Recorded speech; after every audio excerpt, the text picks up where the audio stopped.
Welcome to our next segment of the Coach's Corner. We have Phil Haynes, the offensive guard for Wake Forest. Well, Phil, right off the bat, your teammate here made the comment. I asked him, how many times in a game as a defensive tackle do you get held? He said, ask me how many times in practice I get held every day, though. Do you want to offer anything rebuttal on that? He might have been talking about somebody else. He wasn't talking about me because most of the time I block him on his butt.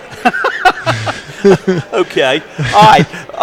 How many times actually do you hold in a game and don't get called for it? I like to see No zero. referee. Mr. Bill's got the referee shirt on, too, but they're not listening. I would say not too many. I mean, if it's not called, it's not holding. There you go. I used to tell, I was a college basketball coach and high school coach, foul, you do it until they call it. Right. Then when they start calling it, you stop doing it. Right. But there you go. You do what you can until you get called for it, though. Yes, sir. All right, I was telling your teammate here, too, how much I enjoyed the Belk Bowl last year. That was a great game. To me, that was the best game out of all the bowls last year, and I watched a lot of them, though. But y'all played a great game. But what were your thoughts on that game? It was definitely tough. It was a colder game. I'm not a big fan of cold games, but it's not too bad. But it was an amazing game. We went down early. I feel like when we're on the sideline was a little down, but I know that we had gone down against Syracuse, and we came back and won that game. So we were confident that we could come back and win that game. On the offensive side, again, it was one of those games where nobody stopped nobody. Right. Did you feel like, and again, I kept saying whoever had the ball last was going to win, that y'all were going to get it that last time and then drive down? Did you think that you were going to take it down and put it in for that winning score? I did. Our defense got a big stop at the end, too, but it was a total team effort. It was like we've been playing hard together.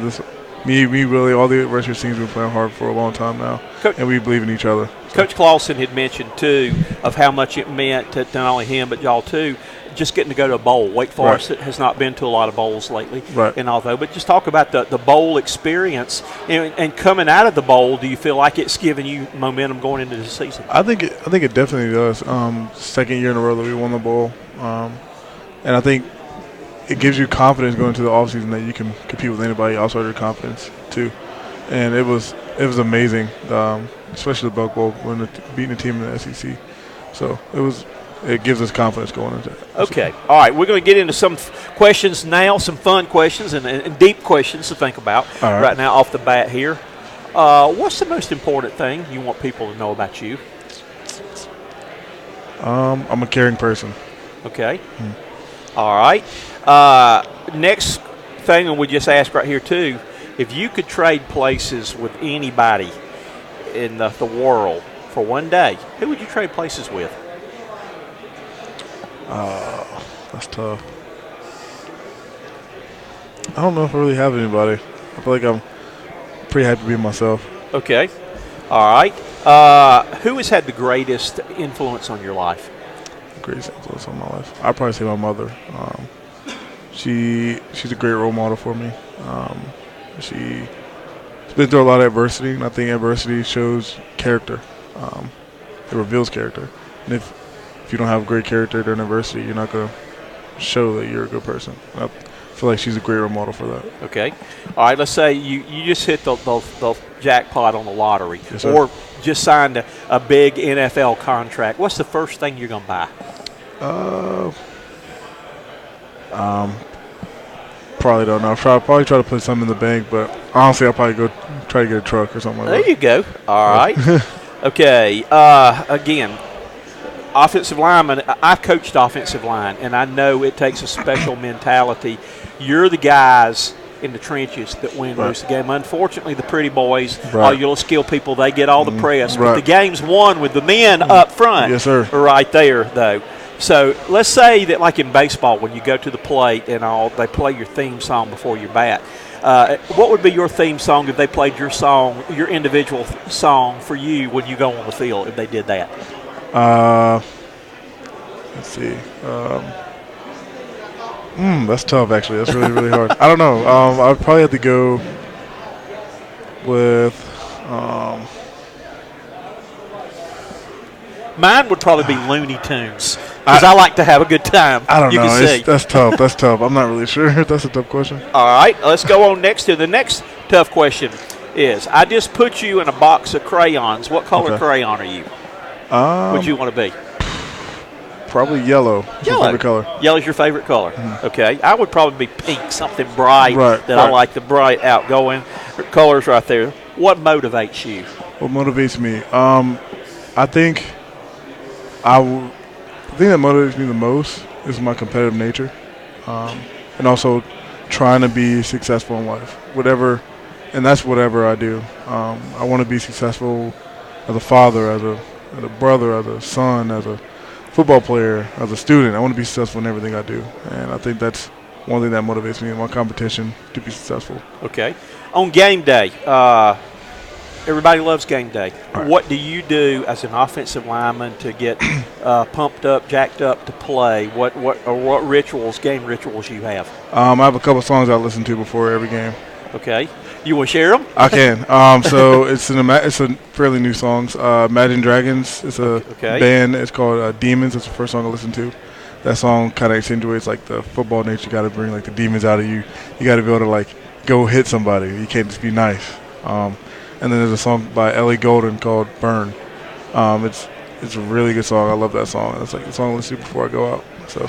One of the more interesting stories, a couple of years ago, I asked Coach Clausen this story right here, if he had any superstitions or any good luck things. And he said he used to have a pair of good luck underwear. Yeah, he said finally his wife threw them away. And I said, I hope you washed them in between games. And he said she did. But do you have anything good luck or anything like that? I do not. No, not at all. Not a big superstitious guy at all. So. I wonder if Coach Clausen ever got him a pair of good luck. Ask him if he ever got some new good luck underwear and see what his response is to that. Right. That might get a rise on the way back to Wake Forest. All right, sounds good. Right there, though. Coach Tony. Okay, Phil. I'm 6'5", 230, coming out of high school in North Carolina. What would be some things which you would try to recruit me for? What are some of the good positive characteristics of Wake Forest University that you want me to come to school there? It's a great school academically. They teach you ins and outs of like all things school. It's like one of the top schools in the country. Also, we have a great coaching staff. They really care about you as an individual, not just as a football player. They will shape you as a man. Right now, they're trying to shape me post football because it's about to come to an end. Also, I'd say Wake Forest, the most unique thing about Wake Forest is the family unit of it. Not just like athletics, but also the student body. They, like when I'm walking around campus, it's like a family. I would say the football team is my family, but my extended family is the student body, and I'm really close to a lot of students at Wake Forest. Okay, you have a contract where I can go ahead and sign right now? Yes, sir. I'll pull it out of my pocket. Here's a pen right here. All right. Being an offensive lineman, I think that's one of the toughest positions to play. Not only is it physical in there, but they've got so many rules. Right. You know, holding. If you were in charge of rules or could make any changes in rules in football, what would you make? Would you say, hey, let us hold. Give us a chance. Those guys can grab us and do all this other stuff. Give us a chance in that battle. I feel like I would want to say that, but I just want to be fair. So I'll just leave it as you're not going to change anything. I just want to play. All right. Well, I'm saying having coached offensive line, I respect it that y'all are at a disadvantage. Right. Because that old man with the yellow hanky is always waiting to do one of those, though. I mean, they could call holding on every play. They probably really could. And it's just like, why are you going to start calling that now? You know, when the game's on the line and you hadn't called it the whole game, though. Right. All right. What is your most embarrassing moment in football? Do you have one? Most embarrassing. It's probably 2 years ago at Indiana. We played at Indiana, and it was like a side protection away, and they brought their Mike linebacker just came sprinting right downhill. I didn't see him till the last second. He just ran me completely over, and it was it was bad. All right. It was really bad. On the other hand, we're getting a chance to redeem yourself. What is your most special moment that sticks out in your mind? It can be football. It can be anything. But what is probably your biggest accomplishment or most special moment? Most special moment just in life? Yes. That's tough, too. I'd say probably just honestly, it's probably not one specific moment, but all the relationships I built in my life. I'm really proud of all the relationships. No one can say like too many bad things about me. Like, pretty sure there's a couple bad things, but like not too many bad things. And I try to present myself as a good person, a good human being. So I think that's.